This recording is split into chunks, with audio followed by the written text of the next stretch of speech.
So we'd like to welcome everyone again to the Krishna Lounge. We're happy to see Bobby here. I haven't seen you for a while.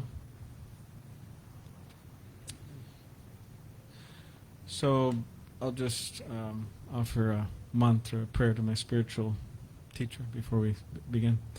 Om Jnanativedandasya Gyananjana Shalakaya Chakshulan Militamena Tasmai Shri Gurave Namaha. I was born in the darkness of ignorance, and my spiritual master opened my eyes.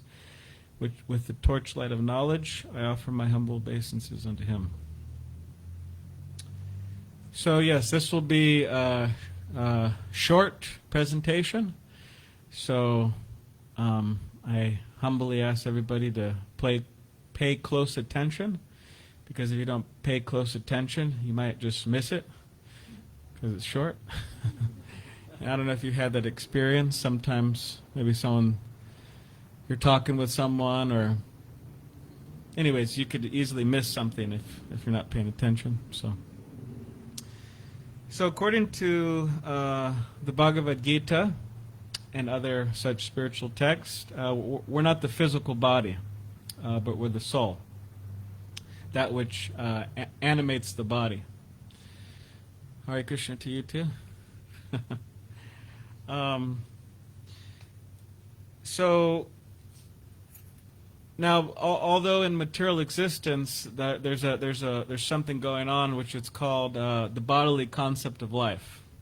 In other words, it's a concept that we may fall into, or that people fall into, in which they strongly are convinced and strongly believe that they are their physical body. That means they identify with the body heavily. It means I am a certain age, a certain ethnicity, and so on. The bodily concept of life. And this bodily concept of life, it revolves around these two concepts, I and mine. So I is referring to I am this body, and mine is referring to everything that is external to me, that I have within my possession, is considered mine, right? I and mine.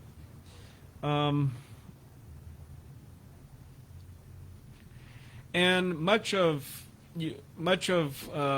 we could tell a lot in how someone speaks, or how we speak, or what is our interest, or what are the nature of our conversations with each other, humans. We could glean a lot from that. In other words, where do we fall in this spectrum of bodily concept of life and spiritual existence? For example, a healthy society, or a healthy person, or they say society, they will love people, right? It's a healthy thing to do. Love people, and they use things, right? Like I'm using this microphone. So we all use things. Now, an unhealthy society, it will be the opposite. It means love things, right, and use people. That's the difference. Healthy individual, healthy society, unhealthy individual, unhealthy society. So, for example, if someone was to say, yes, I used him. Well, first of all, yes, he is mine and I used him. You think, okay, that's a little strange, right? Or if someone was to say, yes, she is mine and I used her, right? Now, if I was to say, yes, this microphone and this microphone stand is mine and I used it, people are like, okay, it makes sense, right? So this is in relation to how we speak, or what the type of language we use. We could tell where we are in the spectrum, right?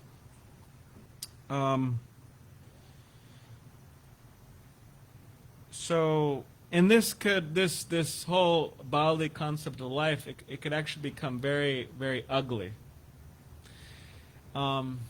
Means it's actually the source of all trouble, the source of all problems. And when people really exaggerate it, they end up in prison and things like that for doing wrong things, immoral things. So, for example, there was at some point in time, I'm not sure exactly when this happened, but there was a very beautiful girl by worldly calculations. Very beautiful girl. And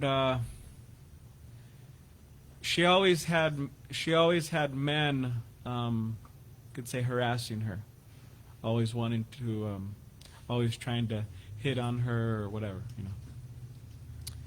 because she was so attractive. So, but she wasn't just attractive according to worldly calculations, but she was also very saintly. She was also very thoughtful. She was very spiritual, right? She was spiritual, saintly, thoughtful. So she started to get very annoyed, with all of these men just always chasing after her, because she felt that, oh, these men, they don't really love me. They're just after my body. They just love my body. They love my body, right? So she's getting really annoyed. And I've spoke with women who have had this experience before. Unfortunately, it's actually it's actually insane. I mean, even I was speaking to one woman recently, and she was saying, I mean, she's not old, but she's not. It's not like she's in her 20s or something, or a teenager in her 20s or something. And she was saying how she stopped off at a rest stop, recently, and she was undergoing some trauma. She just got off the phone with someone. She was crying, right? And this old man, it's like 85 or something like that. It's kind of old. But, he goes up to her and says, oh, yeah, you're very beautiful, She's like crying. And she was telling me, that's the last thing I want to hear when I'm crying and I'm in distress. Some old, 85-year-old man telling me I'm beautiful. And he went on to say, I mean, it wasn't like too much, but, he went on like that. And then she said, okay, I'm out of here. Hopped in her car and left. So yeah, it goes on in the world, and sometimes, in this case, this particular woman was getting annoyed with it. So again, she had a man approach her, young, handsome man approach her, this beautiful, saintly, devotee girl. So he was wanting to go on a date with her, and so. She said, okay, yeah, sure. We could go on a date, but just, you could come back in a week. Just come back in a week. So then within that week, she started to take all different types of purgatives and laxatives, And she had, dysentery, and she was vomiting, and, she was keeping all the fluid in buckets, So, sometime a week passed, and then this handsome young man, he comes up and he knocks on the door, and very happy or lusty, excited, whatever.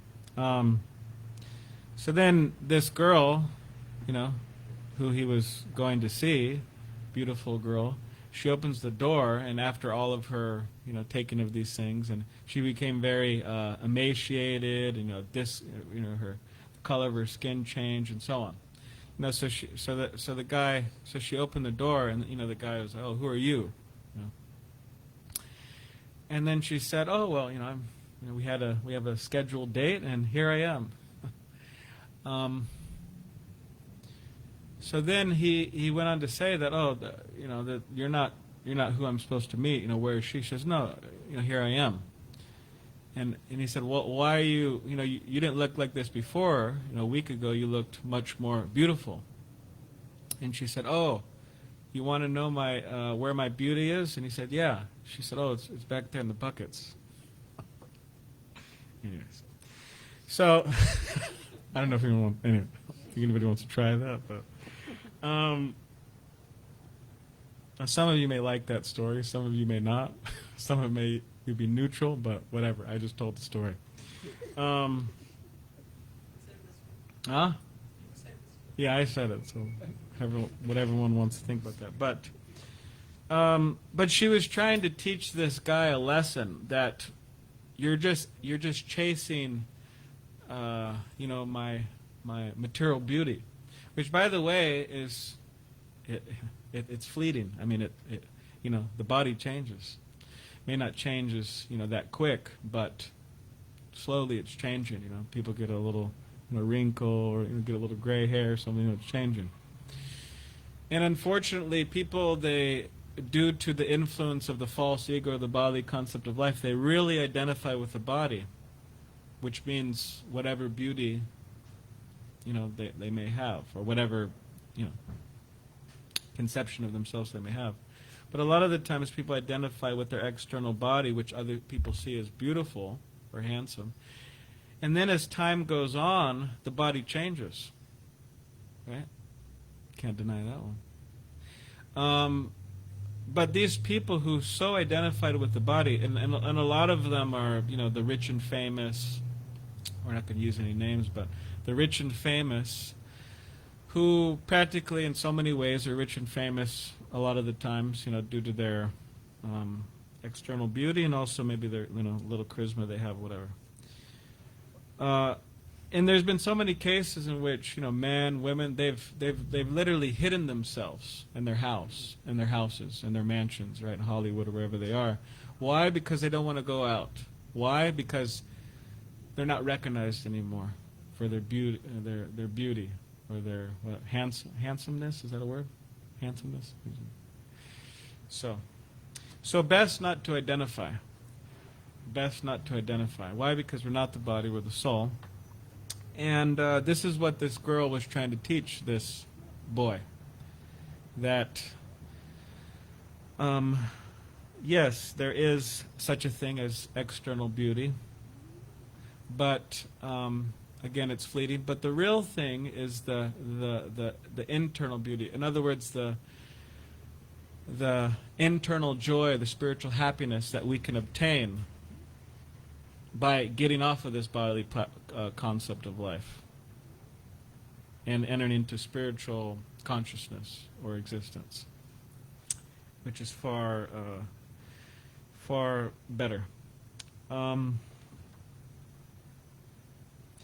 And this largely, I hope someone has some questions, but because it's a little early, but this largely rests on the chanting of Hare Krishna, like we were just chanting. It is simple, it is straightforward, simple, but it's extremely powerful process that will transform one. Spiritually. And also the reading of transcendental books. There's a bunch of mundane books. The world's flooded with them. I don't know how many apps there are. I was talking about this other day. How many apps are there? What did you say? You were there, right? Puppus, what did you say? How many apps? On your phone, apps? 10 million. And counting. They're increasing the number. Huh? More than 10 million. More than 10 million. Okay, that's a lot. It's a lot of apps. So, the app world, the world's flooded with types of mundane or materialistic or kind of, things that could distract us spiritually.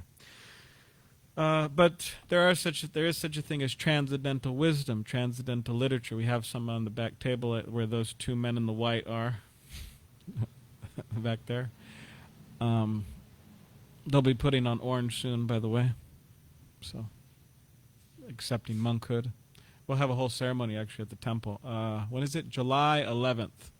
So everybody's welcome to attend that if you like. July 11th at 5:30. So explaining the importance of it and why are they doing it and all that. So there's the chanting of Hare Krishna, the reading of spiritual books. This will transform us. This will enlighten us, and also hanging out with spiritually, like-minded people. And this will allow us entrance or allow us the ability to transcend the bodily concept of life and enter into spiritual consciousness. All right, so does anybody have any questions or comments or reflections or anything like that?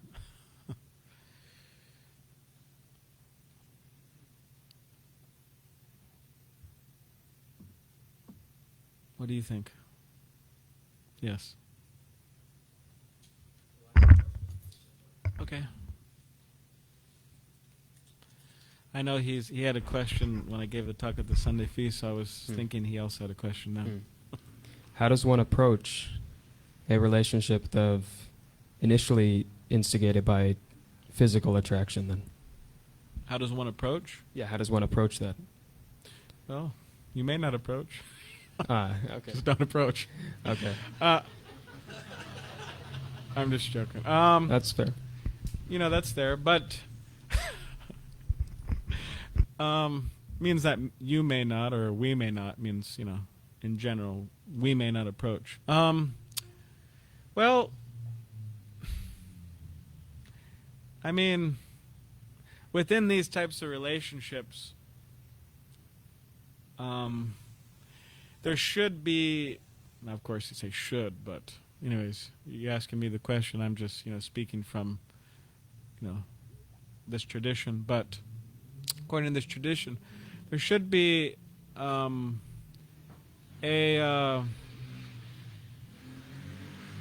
should be a common principle by which the relationship is existing on, right?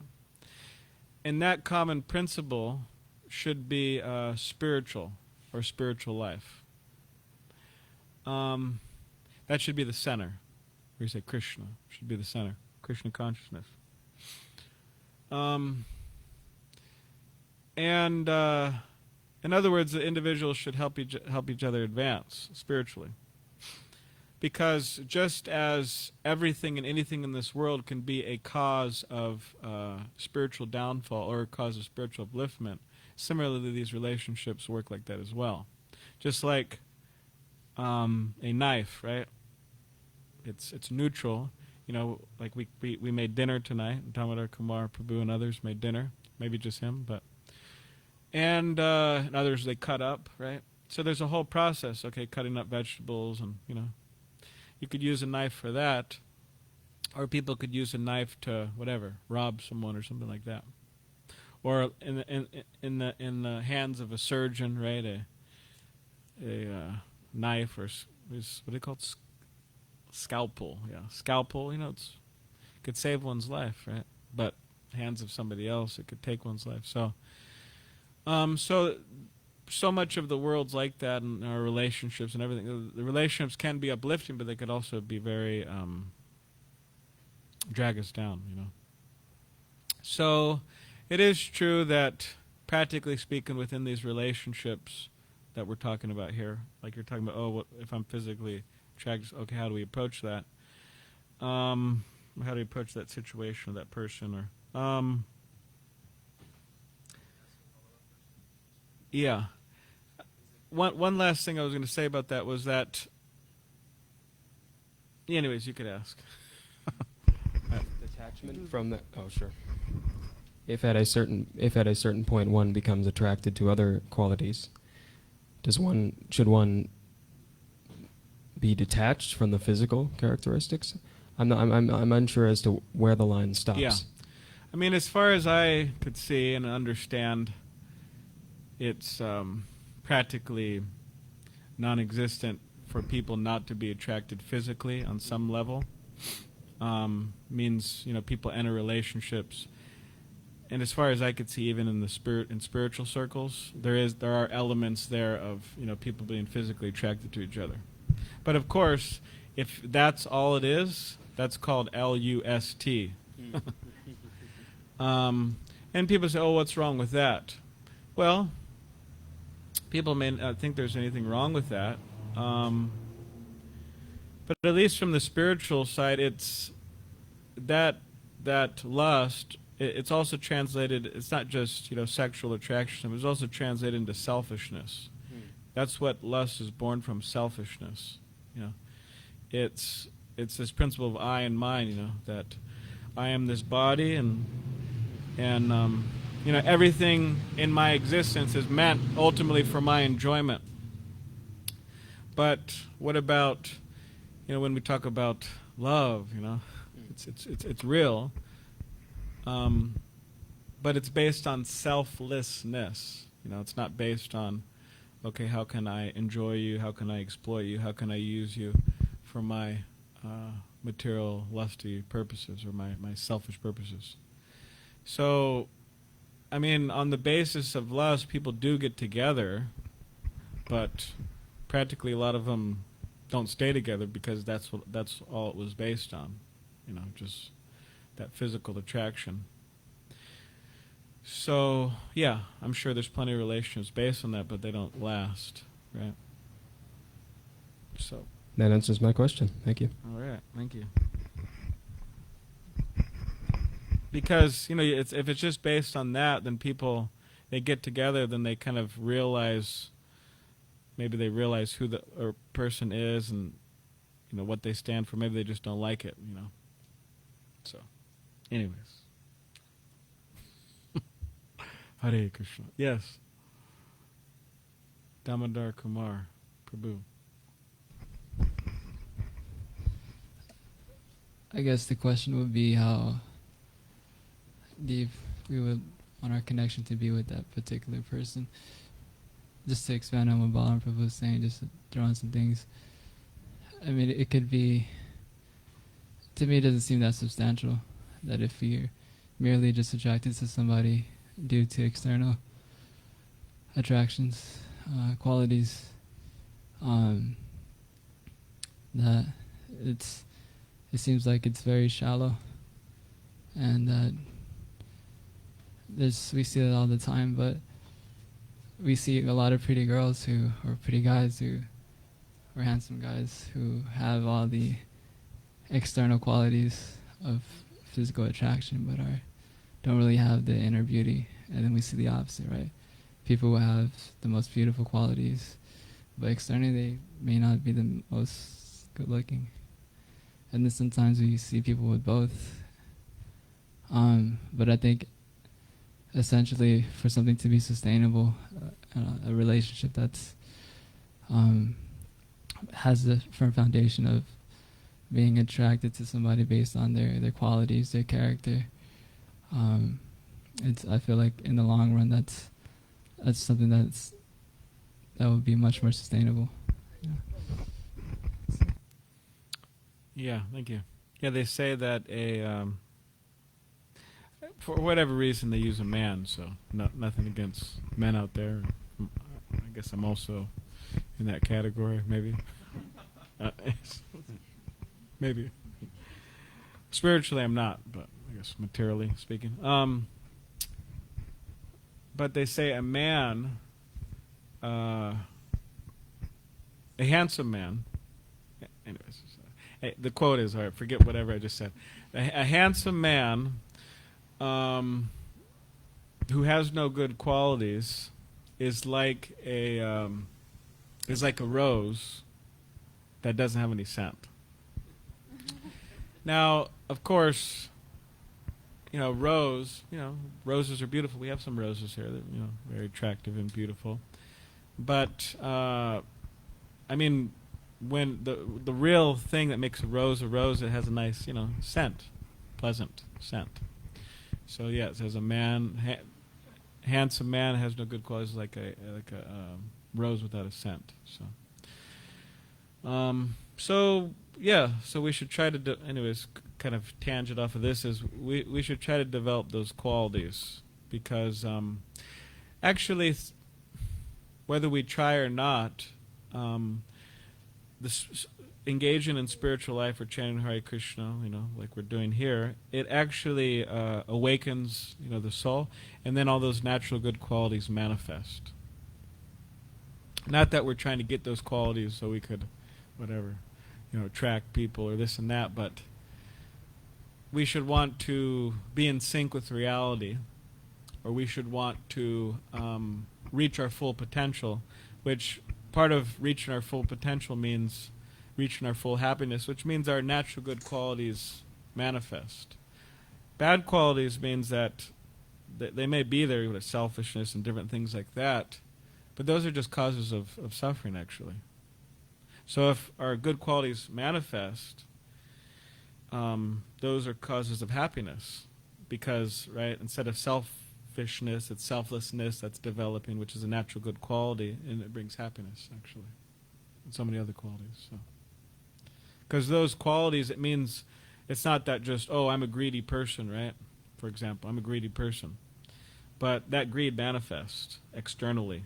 It affects people, it affects, right? Depending on our position, it may affect thousands, millions of people, right? Like big leaders, or so-called leaders in the world. You know, they could affect millions of people based on their greediness or whatever. So, and when we talk about good qualities, it manifests externally, right? With our family, with our friends, with, depending on our position, how many people we could influence, right?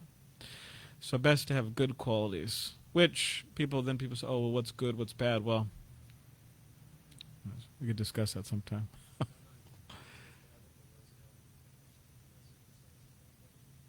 All right. Yes.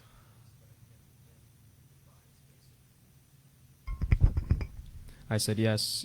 The rose analogy is apt in my circumstance and in my question, because you can use the rose. It has a variety of different botanical uses, but it doesn't distract or defy its basic qualities. Yeah. And one without the other wouldn't do. Yeah. All right, thank you. Sure. Does anybody have any other comments or question?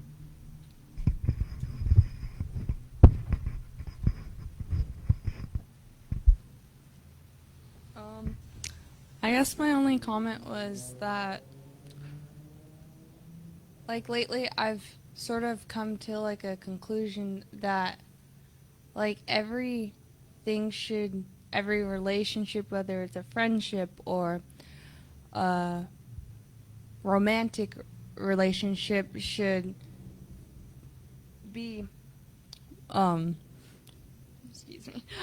should be, like, to improve the world, rather than, because, like, there's all these divorces and it's not improving the world. It's not making dating or that type of stuff easy for anyone. So, yeah, that's all. I'd like to make a comment on talking about the nature of relationships, and my interpretation, my experience, my studies, that I've been able to have the opportunity and the option to gather the knowledge of what I've seen, is that reducing to something more simple to get people on the same page, whether they're from different backgrounds or have a different opinion or perception, is to think about your relationship, as you were saying I think closer to the beginning of when you started speaking about the difference between having loving relationships with people who you love and then having material objects that you like, but that's not the all-consuming drive. But then also understanding, keeping a healthy balance in your relationships between what obviously we all need to materially support ourselves as living organisms, and then realizing that also having that love both for people and for places and for things in a way that generates an open space for people sharing and actually having a kind and caring interest in each other, instead of just like, oh, what you got? Oh, you don't have nothing for me? All right, whatever. Yeah. And a lot of people have that relationship with people and with things. Yeah. And they sometimes won't even realize it. Yeah. Yeah. I can actually think of an example just today. There's an older man that was in front of me in line at one of these places that serves food, and he ordered a particular item, and they didn't give him his order. And he checks the order, and I could see, like, he was visibly, like, very upset. And he was like, no, whatever, and he just left. And I'm like, did he take his food? Yeah, he took the thing that he paid for that he ordered, but he didn't, like, stop and try to get them to make it right. He was like, I'm just hungry, I'm just gonna go. Yeah. But, is just one of those experiences where when I see someone that's clearly had that much longer of a journey in life than me, and I think of the times when I've had little things like that happen in my life, and I'm like, yeah, it's no big deal. Yeah. Anyway. Thank you. Somebody else wants to. Yeah, it's like calculating consciousness. What can I get from the individual, rather than give? You know, it's a give. It's a accepting and give. We help each other. We give to each other. Yes, Daniel. All right, Daniel's the last person tonight on the mic. So my question would be just, how do you get someone, not to change them, but just to understand the concept of, don't look on the beauty on like the outside, but the inside. How do you tell someone of this and have them change their heart? Yeah. Or understand it in their heart? Because I find people that I try to do this in a sense, but it always turns south. So I want to know, what is your... All right. Yeah, there's such a thing as they have this saying, like you. It's not like perfect, obviously. It's not a perfect analogy, but for whatever reason, they refer to people as ripe fruit. So they say, "Oh, you picked the ripe fruit." Means the difference between an unripe fruit and a ripe fruit is just time. So, in other words, a ripe fruit, or a person who is ready, they're ready to hear, they're ready to change, they're ready to transform. Whereas a person who's unripe needs more time, and that means that maybe they have to undergo some more hardships, learning the tough way. Means suffering is the impetus for change. It should be. Oh, well, I tried to be happy this way, it didn't work. I tried to be happy that way, it didn't work. Oh, I tried, I went here, I went there, I went here, right? But it's just not working. So that should be impetus for change. So it might be a matter of time before the person is willing to hear or accept or change. And sometimes, therefore, we just have to be patient and try to, be a good example for those persons, whoever they may be. So that's one aspect. But all right, so thank you very much, everyone. Yeah, we have this every Thursday, so feel free to stop by whenever you can. And it looks like he has an announcement here. So we just have a couple announcements. We are continuing our reading groups that are happening just prior to the Krishna Lounge. We started last week, and we had about perhaps 6-7 people last time, and then today we had almost around 10-12 people in total. So if anybody would like to learn more about these different Eastern concepts like Dharma, the transcendence, Bhakti, karma, this is a great place to become more educated in those topics. And secondly, we are hosting another yoga retreat in a little bit more than 2 weeks from now. If you were on the last one, it was a lot of fun. We had around close to 40 people. We went to Laguna Beach, and it was just a lot of fun. And so we're going to be hosting another one on July 3rd, and more details will be coming out about that, and we'll be posting about that on our Instagram. So you can follow our Instagram at Krishna Lounge PB. So thank you all for coming tonight. Hare Krishna.